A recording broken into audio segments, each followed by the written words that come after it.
Assalamualaikum warahmatullahi wabarakatuh. Apa kabar anak-anak ibu kelas 4A, 4B, 4C, dan 4D? Alhamdulillah kita kembali lagi ya belajar IPA. Nah, untuk minggu ini dan sampai beberapa minggu ke depan kita akan belajar tentang energi. Nah, untuk itu karena kita akan mau belajar energi, berarti kalian sudah bisa mengganti buku tematik kalian yang tadinya 4.8, sekarang kalian bisa buka bukunya, buku tematik 4.9. Jadi di buku tematik 4.9 itu kita akan fokus untuk membahas energi. Nah, mungkin dari beberapa kalian ada yang bertanya-tanya ya, loh ini kan materi energi sudah pernah dipelajari ya di semester 1. It's okay, kita akan belajar lagi tentang energi dan ibu akan menerangkan beberapa materi, menerangkan beberapa pengetahuan ya tentang energi. Dan sekaligus juga kalian bisa mereview kembali, mengingat kembali apa sih materi yang minggu atau materi yang pernah kita bahas di semester 1. Oke. Nah, kita langsung saja. Untuk minggu ini kita akan belajar tentang energi, di mana kita akan belajar tentang sumber energi serta keterkaitan sumber daya air dengan energi listrik. Oke, kita lanjut. Nah, sumber-sumber energi. Kalau kita bicara tentang sumber-sumber energi, itu banyak sekali macam sumber energinya. Nah, untuk mengetahui macam sumber energi itu bisa kita lihat dari sifat alaminya dan bisa kita lihat juga berdasarkan ketersediaannya. Maksud ketersediaan sendiri adalah ketersediaan dari energi tersebut. Nah, sifat alaminya itu maksudnya apa? Berarti sifat dari energi tersebut. Nah, kita bahas dulu berdasarkan sifat alaminya. Kalau berdasarkan sifat alaminya, sumber energi itu dibagi menjadi sumber energi primer, yaitu sumber energi yang terdapat langsung di alam. Jadi karena dia primer, kita bisa ambil langsung di alam gitu. Contohnya apa? Misalnya air, matahari, angin, bisa kita langsung peroleh kan dan kita manfaatkan energinya. Nah, yang kedua yaitu sumber energi sekunder. Apa itu sumber energi sekunder? Sumber energi sekunder itu maksudnya sumber energi yang dihasilkan dengan mengolah energi primernya terlebih dahulu, baru kemudian bisa kita gunakan. Contohnya adalah penggunaan listrik.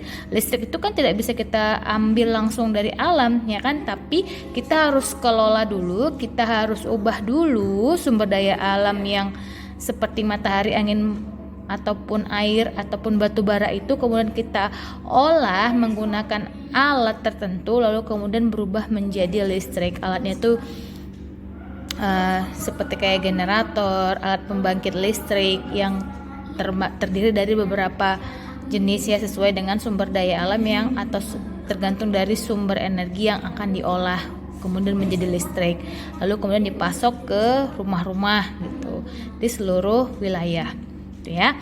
Nah, macam-macam sumber energi ini juga ada jenisnya berdasarkan ketersediaannya. Jadi ketersediaan si energi ini gitu. Ada dua nih jenisnya kalau berdasarkan ketersediaannya. Sumber energi yang dapat diperbaharui dan sumber energi yang tidak dapat diperbaharui. Nah, untuk sumber energi yang dapat diperbaharui, masih ingatkah kalian apa pengertiannya? Nah, sumber energi yang dapat diperbaharui itu adalah sumber energi yang dapat langsung kita manfaatkan dan ketersediaannya ini tidak terbatas. Nah, sehingga dapat kita manfaatkan secara terus-menerus. Nah, ada beberapa contoh sumber energi yang dapat diperbaharui, yaitu angin. Sumber energi ini tidak pernah habis karena selama bumi kita masih ada, angin juga akan tetap ada. Angin sering dimanfaatkan untuk memutar kincir angin untuk menghasilkan energi listrik. Nah, ini nih kincir anginnya. Jadi sebenarnya angin itu kelihatan gak sih? Angin itu tidak terlihat, tapi kita bisa rasa ya, sehingga keberadaan angin itu biasanya bisa memutar kincir angin yang ada di sini nih. Misalnya kalau di Belanda itu banyak kincir anginnya ya, karena mereka memanfaatkan angin sebagai sumber energi listriknya. Oke, sekarang kita lanjut.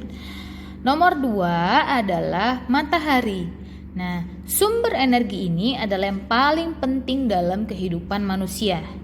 Panas matahari digunakan untuk proses fotosintesis, listrik tenaga surya, mengeringkan pakaian, mengeringkan ikan, menjemur padi hasil panen, dan lain sebagainya. Jadi sangat-sangat banyak manfaat dari energi matahari, di mana ketika energi matahari hilang, maka kehidupan manusia dan hewan serta tumbuhan pun juga akan punah karena kita sangat membutuhkan energi ini. Oke, masih ingat ya, energi yang dihasilkan oleh matahari itu ada 2 macam. Pertama adalah energi panasnya, dan yang kedua adalah energi cahayanya. Jadi berbeda ya, cahaya dan panas itu berbeda. Oke, selanjutnya. Ketiga adalah air laut pasang. Nah, ini air laut pasang ini sebagai pemanfaatan sumber energi ya, biasanya dia digunakan untuk pembangkit listrik.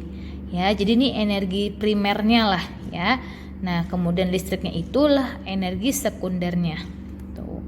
Kemudian ada panas bumi. Jadi panas bumi adalah energi primernya, lalu kemudian diubah nih jadi listrik. Kemudian listrik inilah nanti yang menjadi energi sekunder. Jadi bedakan ya. Jadi energi yang dapat di alam itu energi primernya, dan yang setelah diolah misalkan supaya terlistrik, nah itu sebagai energi sekundernya. Yang kelima. Nah, biofuel. Biofuel tuh apa sih? Nah, biofuel itu sebenarnya adalah bahan bakar hayati ya, yang dihasilkan dari bahan-bahan organik. Sumber energi ini didapat biasanya terutama berasal dari tanaman-tanaman yang memiliki kandungan gula yang tinggi, karbohidrat yang tinggi. Contoh seperti tebu, sorghum, jagung, padi misalnya, tapi jarang sih biasanya, atau kedelai juga dijadikan biofuel, atau bisa juga dari sawit ya, biofuel atau biodiesel kita sebutnya ya. Biodiesel sama biofuel tuh sama sebenarnya. Nah, bentuknya tuh kayak gimana sih? Nah, ini nih bentuknya cair ya, seperti bensin gitu ya. Nah, warnanya kuning. Nah, ini proses pengolahannya, dimana dari ini tanamannya itu mendapat sinar matahari, kemudian panen, hasil panennya kemudian diolah di mesin pengolahnya atau di pabrik, kemudian jadilah energi yang diperlukan untuk bensin. Biasanya itu kalau biofuel itu pengganti bensin. Oke, bisa ya. Nah, kemudian ada air. Air dapat dimanfaatkan sebagai sumber energi untuk membangkit listrik tenaga air. Jadi macam-macam ya, ini untuk tenaga air. Kalau angin, tenaga angin gitu. Jadi beda-beda. Selanjutnya ada biomasa. Nah, biomasa ini kemarin kita pernah belajar ya tentang energi alternatif kan. Tadi biofuel itu juga termasuk energi alternatif. Nah, ini biomasa juga energi alternatif sebenarnya. Nah, biomasa ini apa sih? Nah, ini energi yang berasal dari limbah. Limbah apa? Limbah tanaman atau limbah bahan-bahan organik lainnya. Ya. Didapat dari organisme yang masih hidup atau yang belum mati. Nah, organismenya tuh apa? Macam-macam, tapi biasanya lebih banyak berasal dari tumbuhan ya. Nah, ini nih bentuknya nih kayak gini. Nah, kemudian nanti sudah diolah dari dia tanaman, terus kemudian diolah jadilah bentuk seperti ini. Nah, ini bentuknya adalah padatan, beda dengan biofuel bentuknya cair ya kan. Ada juga nanti biogas itu bentuknya gas, dalam bentuk gas gitu ya, pengganti LPG biasanya kalau biogas. Kalau biomasa ini apa nih, ini kayak bahan bakar gitu ya, dijadikan bahan bakar. Kalau ingat batu bara gitu kan, batu bara juga dibakarnya seperti ini kan. Kalau biomasa pun kayak gini juga nih dibakarnya gitu. Oke, kita lanjut ya. Nah, kemudian ada gelombang. Gelombang ini maksudnya tuh gelombang ombak gitu ya. Nah, biasanya tuh banyak juga nih dipakai untuk bidang olahraga ya kan. Energi ini dipakai peselancar untuk berselancar, surfing. Selain itu, gelombang lautnya juga bisa digunakan untuk memutar turbin pembangkit listrik. Jadi ujung-ujungnya untuk menghasilkan listrik, yang kemudian listrik itu yang kita manfaatkan nanti di berbagai kegiatan aktivitas kita gitu. Kita lanjut lagi ya. Nah, yang kedua atau yang B itu sumber energi yang tidak dapat diperbaharui. Jadi kita tadi bahas tentang sumber energi yang dapat diperbaharui ya, tadi macam-macam ya, ada air, matahari, udara, biofuel, biofuel atau biodiesel, terus kemudian biomasa, harusnya ada biogas juga, tapi ya udah, yang penting kalian udah tahu ya. Yang kedua itu adalah sumber energi yang tidak dapat diperbaharui. Nah, apa itu? Nah, jadi kalau energi yang tidak dapat diperbaharui itu intinya sebenarnya energinya itu ketersediaannya terbatas, ya kan? Jadi kita nggak bisa pakai sembarangan sesuka hati kita. Kita memakainya tidak bisa seperti kita menggunakan energi yang bisa diperbaharui karena jumlahnya terbatas. Contohnya apa sih? Nah, ini sumber energi dari fosil contohnya. Sumber energi dari fosil itu kan pada hakikatnya itu dia membutuhkan waktu jutaan tahun untuk bisa dapat diperbaharui. Jadi energi yang kita pakai sekarang nih kayak batu bara, minyak bumi, sebenarnya prosesnya itu sudah berjuta-juta tahun yang lalu sehingga sampai sekarang sehingga sekarang ini baru bisa kita gunakan. Pada zaman yang dulu-dulu bisa nggak digunakan, berarti belum bisa gitu. Karena dia masih dalam proses pembuatan secara alami gitu ya. Nah, yang kedua ada yang disebut sebagai sumber energi dari mineral alam. Jadi beberapa mineral alam itu juga bisa digunakan sebagai sumber energi. Contohnya apa? Contohnya kayak uranium. Nah, itu uranium digunakan untuk menghasilkan energi nuklir biasanya. Energi nuklir itu kan energinya luar biasa ya, dengan kekuatan yang super power. Nah, itu makanya isu-isu sekarang nuklir itu banyak diciptakan, banyak dibuat oleh negara-negara maju seperti kayak Korea Selatan, Amerika Serikat, Rusia. Nah, itu kenapa? Mereka mungkin merasa kalau nanti suatu saat kalau perang mereka bisa menggunakan energi nuklir. Tapi jangan sampai ya, kalau perang itu terjadi, wah bakal luar biasa. Nanti bakal bisa juga jadi akan kejadian seperti perang dunia pertama, perang dunia kedua. Wah, jangan sampai ada perang dunia ketiga ya. Semoga selalu damai, aman dan tentram. Tapi sebenarnya nuklir itu apakah hanya digunakan untuk perang? Tidak. Nuklir itu sebenarnya sudah banyak digunakan seperti untuk kegiatan medis ya kan, untuk X-ray itu ada yang pernah di X-ray enggak? Kayak USG, X-ray itu biasanya menggunakan nuklir untuk bisa melihat bagian dalam tubuh kita. Jadi sebenarnya udah banyak digunakan. Terus nuklir itu juga bisa digunakan dalam kegiatan pertanian. Nah, Ibu dulu pernah tuh penelitiannya mengamati tentang kedelai, biji kedelai yang hasil dari ditembak nuklir gitu.